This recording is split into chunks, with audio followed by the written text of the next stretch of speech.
How does exposure to curated Instagram content influence paradoxical comparison and feelings of inadequacy in young adults? By Priscilla Darris Ochoa, Franklin University, English 130. Professor Alshel.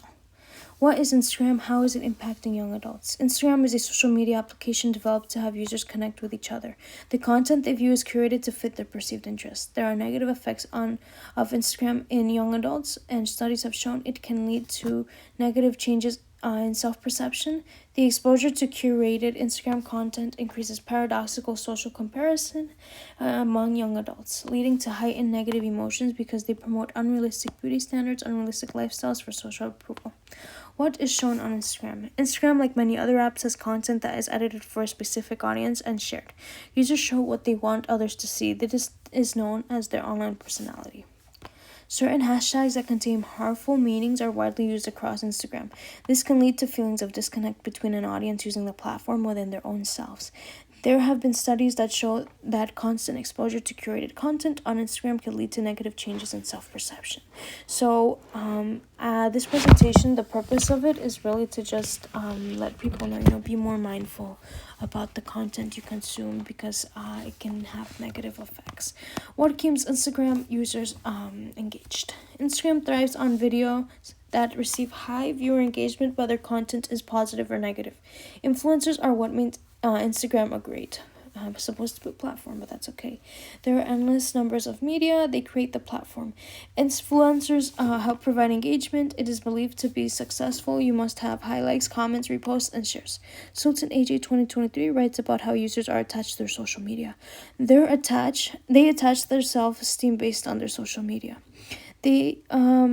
They attach their self-esteem based on how many likes or views they receive. This is common with teenagers and young adults who often consume Instagram content. Influencers often resort to faking their lives to meet performance metrics. They create a version of themselves online. They fake part of their lives to keep viewers engaged. So it's in AJ 2023. So to further elaborate, this is going to help my counter argument. Some people fake their life. Some people do it for memories. Some people just post to post. It just depends on how you consume their content. Some people use it as self-comparison. So that's why it's important to be a little bit more mindful about, what we perceive from what we see online. What are online identities? Some users just want to make memories.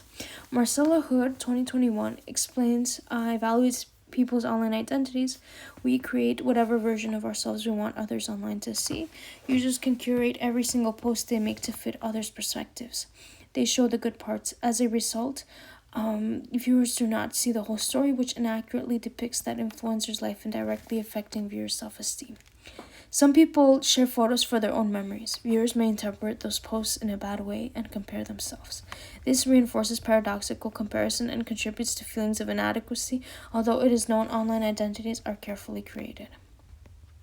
So like I said, some people just want to have an online identity, they want to escape their reality. So, we don't really know their purpose, but that's why I talk about paradoxical or parasocial comparison, because we only truly see the version we want to see, so it might not be what they want to show. We take it a different way. So in conclusion, frequent exposure to these lifestyles continues to affect self-esteem and self-worth with curated videos. Viewers are left with a made-up reality, which includes unrealistic beauty standards. As a result, we must encourage each other to use social media thoughtfully to improve Instagram use and communication. This will lead to users using the app for better purposes rather than unintentionally harming themselves. So that's pretty much my presentation. The next slide is the references. Marcella M. Hood, 2021, Instagram versus reality, and Sultan AJ, 2023, user engagement and self-disclosure on Snapchat and Instagram. So I actually did like learning about self-disclosure in my communications class. That's, how you choose to present yourself.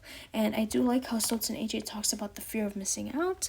I wish I could put that in my own words, but I really did like how he, portrayed that. So if you want to check out that article, that would be awesome. And thank you so much for tuning in, and have